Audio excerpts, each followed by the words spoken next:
Habari ya muda huu na wakati huu. Kwa majina naitwa Lusungu Nkwera, natokea Empowerment for Youth and Awareness AIR.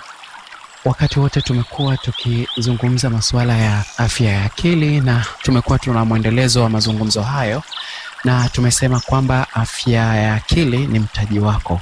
Unapokuwa na akili timamu inakusaidia wewe mwenyewe kuona ni namna gani unaweza ukawa na mtaji au ukawa na faida ya kufanya mambo mengi kadha wa kadha ambayo yatakusaidia wewe leo hata kesho. Tupate mapumziko mafupi, then tuendelee na mada ya leo mahususi kwa ajili ya afya yetu ya akili. Leo nipende kusema mambo mawili ama matatu. Jambo la kwanza ni ile kitendo cha kusema utoke ukakae peke yako sehemu iliyotulia, kama ni aidha kwenye ufukwe wa bahari, ufukwe wa mto, ama msituni, ama porini, ama hifadhini. Chukua nafasi hiyo kwenda kupumzika maeneo hayo yaliyotulia. Vuta pumzi kwa nguvu na kuitoa kwa nguvu, upate kupata hewa safi inayoingia ndani, oksijeni safi inayoingia ndani, na mwisho wa siku unaachia ile hewa. Ukiitoa unaachia, you let it go, kwamba uwe huru sasa. Kutoka hapo unakuwa huru na maisha yako yanaendelea kuwa safi, au afya yako inaendelea kuwa safi na kuimarika.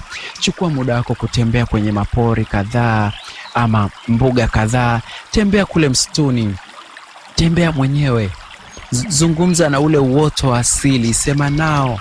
Unapata kupata afya njema, unaimarika tena, ule ukijani unaingia tena na wewe ndani yako na unaimarika tena upya. Ile inakufanya hata unakuwa na akili ya tofauti ukitoka pale. Hata ukirudi duniani huko kwenye makazi yako ya kila siku, nikisema duniani namaanisha makazi yako ya kila siku, ama ofisini kwako, ama kwenye maisha ya kawaida yanayokuzunguka, akili inakuwa tayari imepanuka, ina mawanda mapana na ina nguvu mpya, kwa sababu umeenda kuichaji. Akili yetu ni kama battery, kuna wakati inaisha, inatakiwa kuchajiwa irudi tena kwa kitu kipya. Kwa hiyo toka, nenda kakae peke yako, waza vitu vipya. Ukiwa kule umekaa, unaona maji yanavyotembea, kama unavyosikiliza sauti ya maji haya yanavyotembea, unavyoona vile ambavyo kuna mawe yamekaa, ni uumbaji tofauti wa Mungu. Unapata kupata akili mpya na vitu vipya. Hatimaye unakuwa mtu mwingine tena ambaye una nguvu mpya uliojawa. Kwa hiyo inakuwa ni kitu cha tofauti sana, na mambo mengine yanaendelea kuwepo sawasawa na barabara kabisa. Nikutakie muda mzuri na wakati mzuri, mpaka panapo majaliwa tutakutana tena kwenye mwendelezo wa kipande kingine ambacho tutaendeleza masuala ya afya ya akili na nini ufanye, hatua gani uchukue unapokuwa una jambo fulani ambalo linakutatiza, na ndipo utaona vile ambavyo tuko sambamba na wewe, na tutaendelea kuwa na wewe wakati wowote na kuendelea kusisitiza nini ukifanye na nini kitakusaidia kutoka ulipo. Na wakati wowote usisite kututafuta, tuko kwa ajili yako.